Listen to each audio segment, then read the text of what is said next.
చూస్తా 2 ఏళ్ళు అయిపోయింది. 3వ బడ్జెట్ ప్రవేశపెట్టాడు. ఇక బడ్జెట్ ప్రవేశపెట్టాల్సినవి కూడా ఇక 2 బడ్జెట్లు. ఉద్యోగస్తుల దగ్గర నుంచి, మహిళల దగ్గర నుంచి, రైతన్నల దగ్గర నుంచి, పిల్లల దగ్గర నుంచి, యువకుల దగ్గర నుంచి ప్రతి ఒక్కరూ కూడా చంద్రబాబు నాయుడు గారిని తిట్టకుండా తిడతా ఉన్నారు. ఇక 2 ఏళ్ళకి చూస్తా ఇక మరో 2 ఏళ్ళు అయిపోతుంది. ఆ తర్వాత ఎలక్షన్ ఇయర్, మధ్యలో 1.5 సంవత్సరం నా పాదయాత్ర కూడా ఎలాగో సాగుతుంది. కాబట్టి వీళ్ళు చేసే రెడ్ బుక్ రాజ్యాంగమైనా, వీళ్ళు చేసే అరాచకాలైనా, వీళ్ళు చేసే హెరాస్మెంట్ అయినా కూడా, ఇవన్నీ కూడా ప్రతి ఒక్కరూ కూడా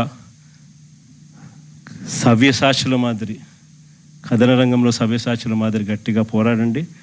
నెక్స్ట్ జగన్ 2.0లో అందరికన్నా పెద్ద పీట వేసేది కార్యకర్తలకి అని మాత్రం మరొకసారి చెప్తాను.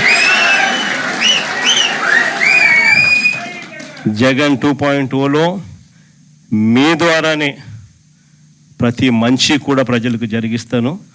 ప్రతి కార్యకర్తకు మంచి రోజులు వచ్చే కార్యక్రమం చేసి చూపిస్తానని కూడా చెప్తా ఉన్నాను.